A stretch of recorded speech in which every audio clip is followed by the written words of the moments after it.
Général, c'est où?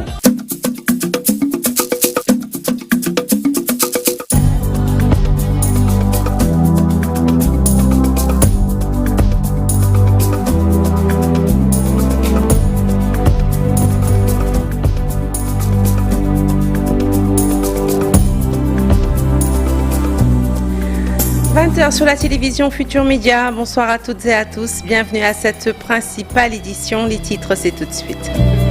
Les services de contrôle que sont la police et la gendarmerie ne font pas suffisamment bien leur travail, déclaration du patron de la sécurité publique à l'issue d'un carambolage sur la route de Bandia ayant abouti à la mort de 4 personnes. Le général Jean-Baptiste Tine a également pointé du doigt la responsabilité des services techniques. Arrêt des constructions sur le lotissement BOA des Almadies. Principale conséquence, les ouvriers ont déserté les chantiers.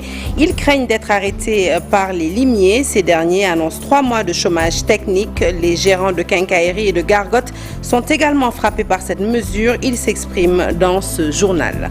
Hausse sur le prix de la viande. Le kilogramme de bœuf est passé de 4 000 à 4 200.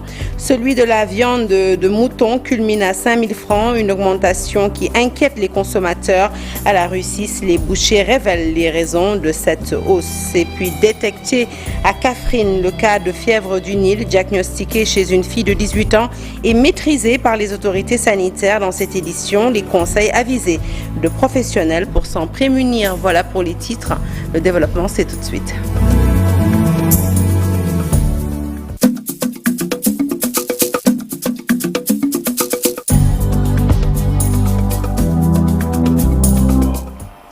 Bonsoir à toutes et à tous. Un journal que nous ouvrons tout de suite avec ce carambolage qui a impliqué 4 véhicules sur la route de Bandia. Bilan 4 morts et 4 blessés. Le ministre de l'Intérieur et de la Sécurité publique déplore une hécatombe sur nos routes. Le général de corps d'armée Jean-Baptiste Tine estime qu'en dehors des conducteurs, la responsabilité des services techniques est également engagée.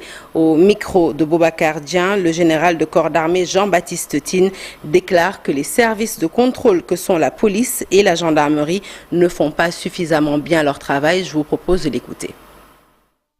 Je voudrais d'abord m'incliner devant la mémoire des disparus et présenter tout de suite les condoléances au président de la République, au ministre de l'ensemble du gouvernement, aux familles éplorées. Parmi ces familles, il faut souligner qu'il y en a 2 qui sont des frères. Les blessés ont été évacués tous à l'hôpital de Mbou. Ils sont pris en charge et on a bon espoir que le bilan va s'arrêter ici. Il est malheureux de le constater, c'est une hécatombe sur nos routes. Il y a un conseil interministériel sur les transports qui est prévu très prochainement, qui prendra sûrement des mesures beaucoup plus énergiques que par le passé pour mettre fin à cela. Il faut souligner que dans cette chaîne de dysfonctionnement, il y a certes les conducteurs, les usagers de la route en général, qui ne respectent pas les règles de conduite. Mais il y a aussi les services techniques qui délivrent des certificats de contrôle technique sujets à caution. Il y a aussi les services de contrôle, je pense à la police et à la gendarmerie, qui sont sur les routes pour veiller à ce que ça se passe bien,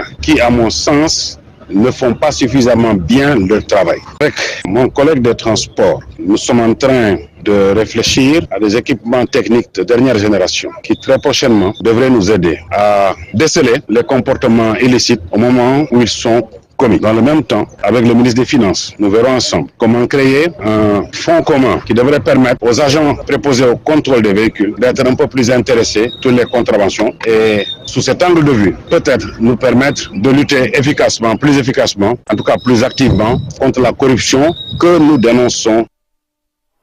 Et le ministre de l'Intérieur que vous venez de voir sur ces images s'est exprimé depuis Keur-Massar où il était pour l'inauguration de la caserne des sapeurs-pompiers, inaugurée donc ce matin par le ministre de l'Intérieur. Selon Jean-Baptiste Tine, eh bien, cette unité va permettre d'intervenir le plus rapidement dans la zone en cas d'incident. Je vous propose de l'écouter toujours au micro d'Aminata Ba et d'Ousmane Baldé. D'un poste intégré d'incendie et de secours. C'est le lieu pour moi, encore une fois, d'adresser mes plus chaleureuses félicitations au général Ndoye et à l'ensemble de son équipe pour avoir pensé et mis en œuvre ce concept. C'est un concept qui devra d'ailleurs inspirer l'ensemble des forces de sécurité de ce pays. Pouvoir être au plus près des populations pour, dans le cadre de la sécurité civile, raccourcir les délais d'intervention, mitiger les conséquences des sinistres et lorsque la vie des gens est en jeu, vraiment faire de sorte de pouvoir les rattraper le plus rapidement possible. Encore une fois, félicitations. Je suis persuadé que d'autres unités de ce type seront implantées sur l'ensemble du territoire national, aussi bien pour les sapeurs-pompiers que pour la police, mais aussi la gendarmerie nationale.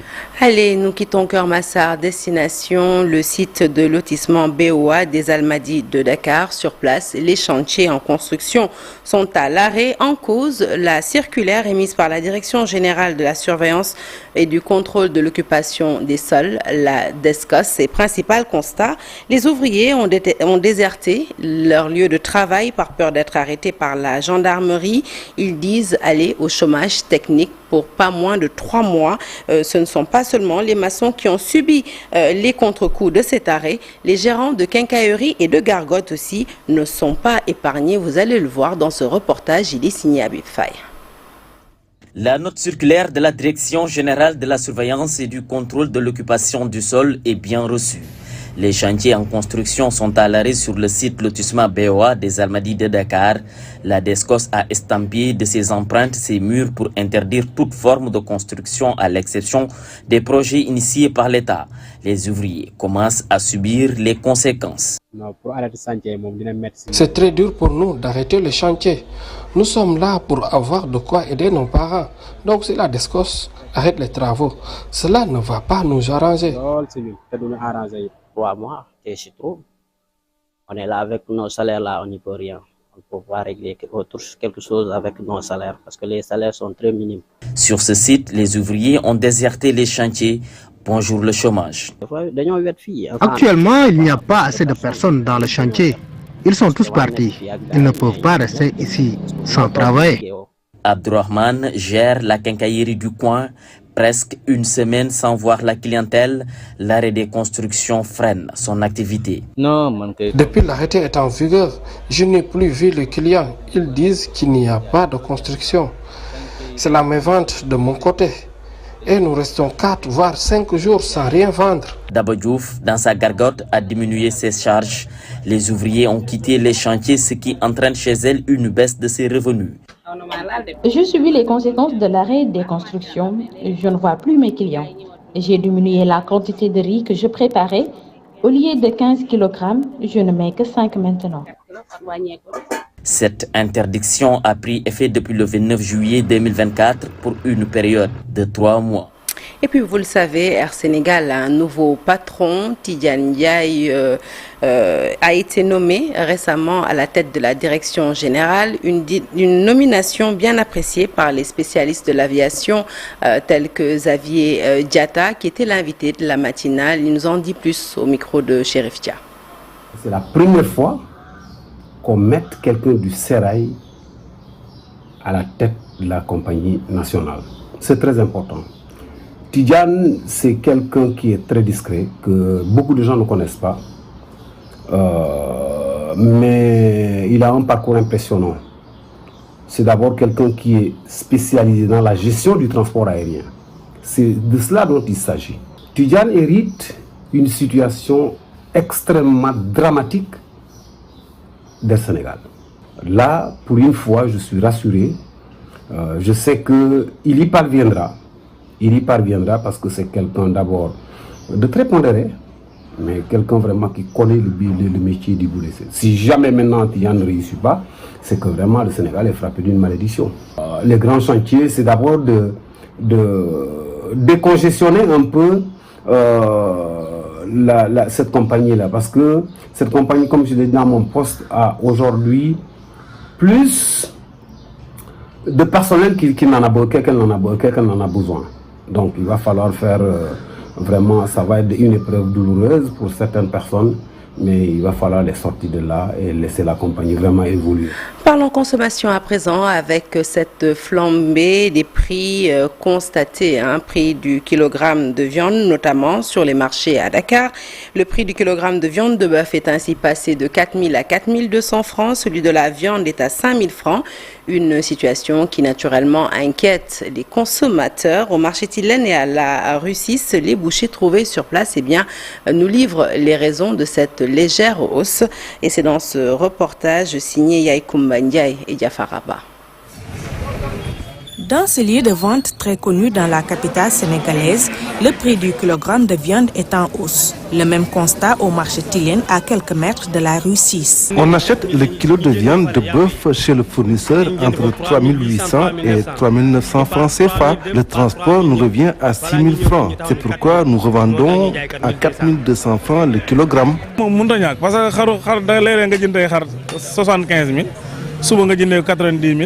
Le prix du mouton varie entre 75 000, 90 000 ou même 100 000 francs.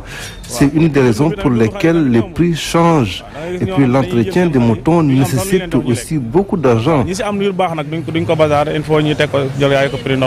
À l'origine de cette hausse sur le prix de la viande, l'hivernage, mais aussi l'approche du Grand Magal de Touba, une période de forte demande. Ce sont les fournisseurs qui augmentent les prix. En plus, en cette période, les bêtes se font rares. Et d'ici quelques jours, avec le Magal de Touba qui arrive, vous ne verrez plus de viande sur le marché à Dakar parce que les éleveurs et les vendeurs iront tous vers Touba. Mère Aïda, une cliente, constate avec amertume l'augmentation du kilogramme de viande. Ministre du Commerce, le ministre du Commerce doit revoir ce qui se passe dans les marchés. Pourquoi les vendeurs augmentent les prix quand ça leur chante? Il faut surtout penser aux consommateurs. Auparavant, les vendeurs étaient bien surveillés et aujourd'hui, ce n'est plus le cas. Un renchérissement du prix de la viande, un coup dur pour les familles à faible revenu. Elles espèrent des autorités une révision des prix pour supporter le coût élevé de la vie. La problématique de l'emploi chez les jeunes dans la région de Kaolack en phase de connaître un début de solution avec le lancement des vacances agricoles dans la capitale du bassin arachidier. 300 emplois directs visés dans des exploitations de 5 hectares. Ces entrepreneurs agricoles estiment qu'à ce rythme, ils pourront contribuer très bientôt à la création d'emplois afin de maintenir les jeunes dans leur terroir. Nous écoutons tout de suite Djidjak Faye. Il est le porte-parole du jour et il s'exprime au micro de Ousmane Deme et Tierno Diallo. Cette journée de lancement des journées des vacances agricoles du Sénégal, qui n'est rien d'autre qu'une orientation, une vision du président, de son Excellence, le président de la République, M. Bassirou Diomaye Diakhar Faye, et de son premier ministre, M. Ousmane Sonko, qui ont très vite compris que le développement est en parfaite adéquation avec l'agriculture. Cela veut dire quoi? Cela veut dire que sans agriculture, on ne pourrait pas parler de développement, parce qu'on ne pourrait pas importer à chaque fois ce qu'on consomme. Donc ils ont vite compris que voilà, il faut qu'on s'intéresse à l'agriculture qui est le premier pilier quand même du développement d'un pays. Donc pour permettre au Sénégal une autosuffisance ou encore une souveraineté alimentaire. Donc une souveraineté alimentaire, mais dans un même élan, c'est une solution à la problématique chronique de l'employabilité des jeunes. Donc voilà, c'est une solution. L'agriculture est une solution à l'employabilité des jeunes. Parce que vous êtes sans savoir que voilà, les gens prennent les pirogues pour aller mourir en mer, pour traverser la Méditerranée. Donc il faut que les gens restent. Et nous restons dans le domaine de l'agriculture, cette fois-ci pour parler des producteurs d'oignons de Potou qui traversent une période d'incertitude. La première campagne de cette saison a été marquée par des difficultés majeures de commercialisation, ce qui a entraîné des pertes plutôt post-récolte considérables. Aujourd'hui, alors que les récoltes de l'oignon hivernal commencent à sortir des champs, eh bien, la peur d'une répétition de ces échecs plane sur les horticulteurs. Et face à cette mésaventure, ces derniers lancent un appel pressant à l'État et aux autorités compétentes. Ils veulent des mesures urgentes afin d'éviter qu'une telle situation ne se reproduise. Le point, c'est avec Tierno Fall. La première campagne de cette saison a laissé un goût amer aux producteurs d'oignons de Potou. Faute de débouchés commerciaux, une grande partie de la production récoltée a pourri entre leurs mains, causant des pertes financières colossales.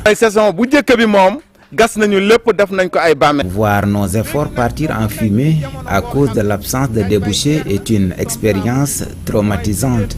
Nous ne pouvons pas nous permettre de subir les mêmes pertes cette fois-ci.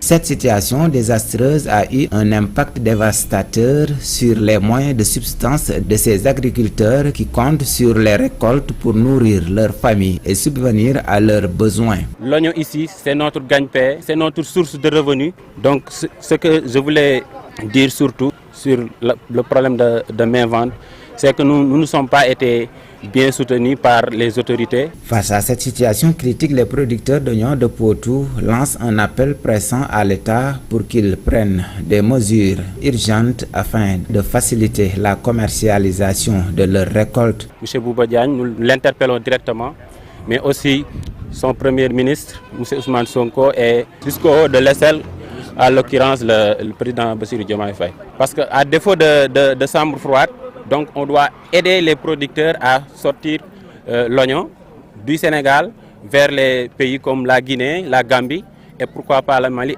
La situation des producteurs d'oignons de Potou est alarmante et nécessite une action immédiate. Il est crucial que l'État réponde à leurs appels pour éviter une répétition des pertes dévastatrices de la première campagne. Visite du président Bassirou Diomaye Faye dans le cadre de la journée de l'arbre prévue à Touba le 4 août prochain. Les militants de l'UDB, alliés de la coalition Diomaye, comptent lui dérouler le tapis rouge. Par la même occasion, le responsable UDP à Touba, le général Diène Gaye, dénonce des critiques jugées non fondées de l'opposition qui, selon lui, s'attarde sur des détails. Général Diène Gaye invite l'opposition à faire preuve de dépassement. Je propose de l'écouter au micro de Talassamba. Tous les citoyens épris de développement et de citoyenneté à venir massivement le dimanche célébrer ensemble avec le président de la République, avec le président Birima Mangara, avec notre coordonnateur départemental Serigne Abdou Karim Mbacké, la journée nationale de reboisement. Nous également, nous allons nous prononcer sur la situation nationale politique par rapport à certains propos qui ont été tenus par les soi-disant opposants, que je ne considère pas comme des opposants, parce que des gens qui ne sont pas allés à une élection, des gens qui ne sont même pas capables de mobiliser le maximum de parrainage pour pouvoir participer à une élection, quand ils se prononcent à 100 jours d'exercice, c'est vraiment des actes que nous regrettons. Nous ne les considérons pas comme des opposants, parce que l'opposant, c'est celui qui est arrivé deuxième lors de la présidentielle, et lui, il accorde un temps de grâce à ce nouveau régime. Donc les autres qui se prononcent, nous les considérons comme des apprentis politiques qui n'ont même pas la légalité ou la légitimité de se prononcer sur les questions politiques et économiques. Allez, parlons santé avec ce cas de fièvre du Nil détecté à Kaffrine chez une jeune fille âgée de 18 ans. Les autorités sanitaires estiment que toutes les dispositions ont été prises pour bien maîtriser cette maladie dans la zone. Mais au fait, qu'est-ce que c'est la fièvre du Nil? Comment se manifeste-t-elle et surtout comment s'en prémunir? Élément de réponse dans ce reportage signé Ndayawabe et Mam Gorwilan. De la fièvre du Nil occidental a récemment été détecté. Le médecin-chef de la région médicale de Kaffrine tient tout d'abord à rassurer les populations. Dr Mbaïcham déclare que le cas humain de fièvre du Nil détecté a été bien pris en charge. Une fois que ce cas confirmé, nous avons réalisé la riposte autour du cas. Cette riposte consiste à la prise en charge du cas dont l'évolution a été favorable, mais également au suivi des contacts et au suivi également de l'entourage du cas. L'entourage du cas et les potentiels contacts ont été surveillés pendant le temps déterminé et à ce jour, ces personnes sont sorties de la surveillance indemne de la maladie. La personne également a eu une évolution favorable. La fièvre du Nil occidental est une maladie virale transmise principalement par les moustiques. La maladie de la fièvre du Nil occidental est une zoonose transmise à l'homme par la piqûre d'un moustique qui est du genre Culex. C'est une maladie asymptomatique dans 80% des cas. Les symptômes peuvent varier d'une personne à l'autre, allant d'une fièvre légère à des symptômes plus graves comme des infections neurologiques. On peut retrouver de la fièvre, on peut retrouver des céphalées chez ces personnes, des vomissements, des diarrhées. En cas de complications, on peut retrouver une paralysie chez ces personnes et cette paralysie peut évoluer vers la mort. Face à cette situation, les autorités sanitaires surveillent la situation de près pour empêcher la propagation de la maladie. Dr Mbaïcham appelle à la sérénité et encourage les populations au recours précoce aux soins en cas de signes et l'utilisation des moustiquaires imprégnés pour se protéger contre les piqûres des moustiques. Dans le département de Linguère, les acteurs de la filière équine disent non au transfèrement de l'étalon à Fiz, c'est le nom du cheval, vous l'aurez compris, en direction du haras de Thiès. Face à la presse, ils fustigent le retard dans la délivrance des papiers administratifs des chevaux nés au haras, un manque de personnel et une insuffisance d'étalons. Ils interpellent le ministre de l'élevage pour sauver le haras national. Nous écoutons tout de suite Elhaj Baradjei au micro de Mamadou Moustapha Ndiaye et Sidi Thiam. Cette haras polarise beaucoup de juments dans la commune de Dara, plus particulièrement dans le Djolof. Donc pour pouvoir satisfaire la demande d'insémination des propriétaires, c'est pour cette raison qu'on a voulu un renforcement du personnel qui travaille ici. Ici, il n'y a que 8 étalons et que les 4 sont seulement productifs. Donc nous sollicitons le renforcement de ces étalons pour pouvoir couvrir les besoins des propriétaires en insémination. L'étalon Avis. Donc Avis est un étalon qui porte beaucoup d'espoir aux propriétaires des humains, du moins.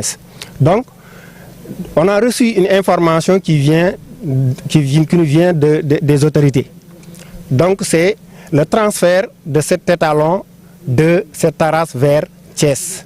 Donc chose que les propriétaires ne sont pas d'accord. Un poulain ne doit pas naître 1 mois, 2 mois, 3 mois sans pour autant avoir sa carte d'identité, voire 5 à 6 ans. Je lance un appel solennel au ministre de l'élevage, M. Mabouba Diagne, et M.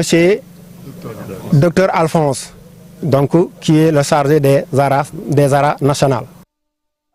Allez, juste quelques informations dans la page des sports avant de boucler cette édition. Salissard ne verra pas finalement la finale du triple saut féminin des Jeux Olympiques de Paris avec un saut de 13,96 m. Elle est loin du minima fixé à 14,35 m. Et puis en football, tournoi U20 de l'UFOAA du 15 au 30 septembre 2024. Ce sera à Freetown en Sierra Leone et le Sénégal est dans la poule B. Il fera face une poule plutôt qu'il partage avec la Guinée et la Guinée-Bissau en plus du pays hôte, donc la Sierra Leone. Voilà, vous savez tout ou presque. Fin de ce journal, mais restez avec nous tout de suite. La seconde partie de Soir d'Info.